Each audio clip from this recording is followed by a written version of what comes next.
Olá amigos, sejam bem-vindos a mais um episódio da nossa série dedicada aos Game Masters e nesta primeira temporada dedicada a Alex Randolph, uma figura marcante na história recente dos jogos de tabuleiro modernos. Talvez não saibam, mas grande parte dos jogos de Alex, como vimos até agora, não usa dados. Pode talvez até parecer surpreendente que Alex, um mestre na criação de jogos, tenha preferido não os usar. A verdade é um pouco diferente. Alex adorava dados. Para ele os dados eram pequenos objetos fascinantes, símbolos do imprevisível. E muitas vezes ele se questionava no seguinte: se eu lançar 2 dados e por exemplo me calhar 11, a questão que ele colocava era: porquê 11? De onde é que veio o 11? Será que o 11 se formou quando os dados estavam na minha mão? Quando estavam no ar a ser lançados? Quando calharam na mesa? Tantas questões que um simples lançar dados pode causar. Bem, no caso dos jogos de Alex, nas poucas vezes em que foram usados dados, houve uma intenção deliberada do autor de lhes retirar um pouco do elemento sorte. E é isso precisamente que podemos ver hoje no jogo que vos vamos apresentar, que na sua versão mais recente se intitula Mahé. Vamos então mergulhar nas águas cristalinas das Seychelles. Vamos a isso?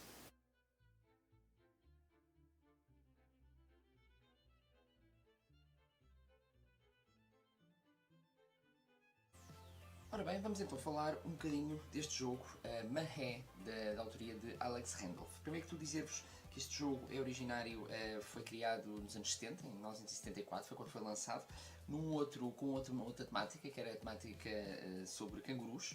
Neste caso, a temática do jogo, que foi agora lançado há alguns anos, é precisamente, tem a ver com as tartarugas. Como é que funciona então o jogo? É muito simples. Só temos estes componentes, temos um tabuleiro, temos cartas, temos as peças das tartarugas, diferentes cores, e temos 3 dados.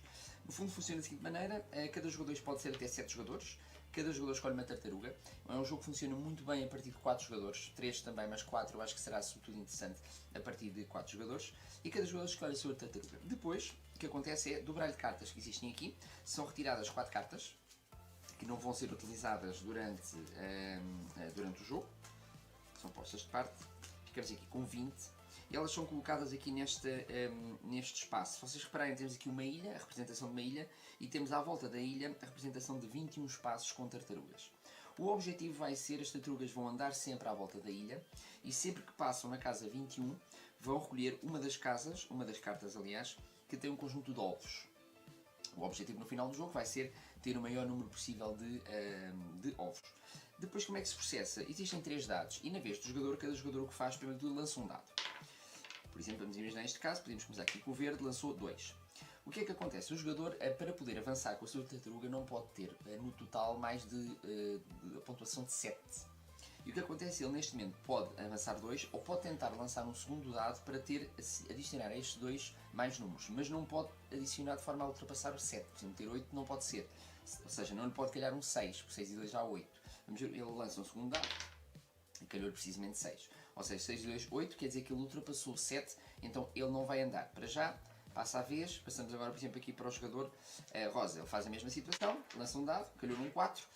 4 é próximo de 7, se calhar ele decide só avançar. Então o jogador rosa faz então 1, 2, 3, 4 e avança apenas o valor de um dado.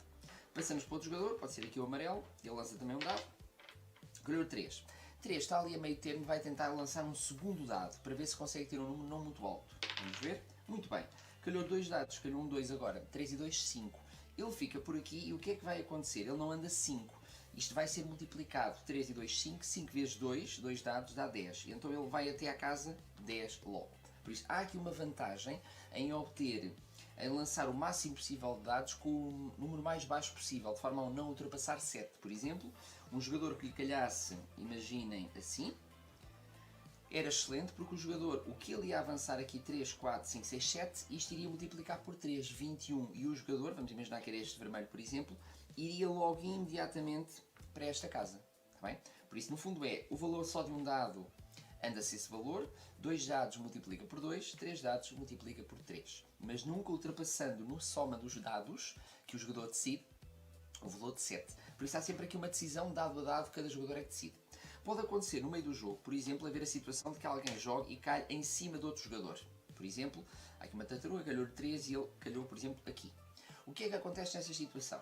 Acontece que quando for a vez do jogador rosa, que nós vemos aqui representado, quando for a vez do jogador rosa, o que acontece é que o jogador rosa lança um dado, vamos imaginar, lançou 6, ou lançava 1 ou 2, só que a decisão de lançar um segundo dado já não é do jogador rosa, é do jogador que está em cima. Pode até haver uma pilha de mais jogadores, está bem? Mais tartarugas. No fundo mesmo sendo a vez do jogador de baixo, cabe ao jogador de cima decidir se continua ou não a lançar outro dado para ir à frente. E, no caso de se lançar e conseguir-se, por exemplo, ter um valor abaixo de 7, vamos imaginar, por exemplo, assim, 6 vezes dá 12, reparem que neste caso o jogador de baixo tem de levar consigo transportar todas as outras tartarugas. Neste caso 4 e 6 seria 12. Teria de andar 12 casas, pelo menos até aqui. Ou seja, há aqui uma grande vantagem por vezes em calhar em cima de um outro adversário, porque depois pode-se decidir e pode ser transportado. Sendo que aqui era apenas a vez do jogador rosa. O jogador amarelo e o jogador azulino vão ser de uma próxima vez. Pronto. Daí esta mais-valia nesta situação da movimentação das tartarugas. Depois cada jogador vai, à medida que vai passando, recebe estas cartas. No fim do jogo, quando as cartas acabarem, ainda existe esta. Por isso, o último jogador a passar por aqui vai colocar a sua tartaruga aqui, na última casa, que isto ainda vale 7, e depois no final os jogadores contam o seu número de ovos que têm no total, e claro, o jogador que tiver maior número de ovos é o vencedor. E no fundo, é assim que funciona Marré, é um jogo muito simples, muito interessante, sobretudo de 3 pessoas para cima, e que vai ser muito interessante, nomeadamente, a jogar sem família. E pronto, e é assim Marré. Destaque desde logo para o visual gráfico, é muito vivo e dinâmico da editora Frangers, também aliada à temática que se ajusta muito bem, a temática das tartarugas se ajusta muito bem à própria mecânica do jogo. E como elemento fulcral está este facto, a decisão que pesa sobre os ombros dos jogadores em cada turno. O que fazer com o lançamento de dados? Lançar novamente ou ficar por aqui? Algo que já vimos também muito presente noutros grandes sucessos mundiais, um deles o nosso tão famoso Can't Stop, de Sid Sackson. Bem, por hoje é tudo. No nosso próximo episódio venham descobrir como é que é possível combinar harmoniosamente 2 mundos aparentemente distintos. De um lado o reino animal, do outro o mundo automobilístico. Viaja connosco então no nosso próximo episódio. Até lá!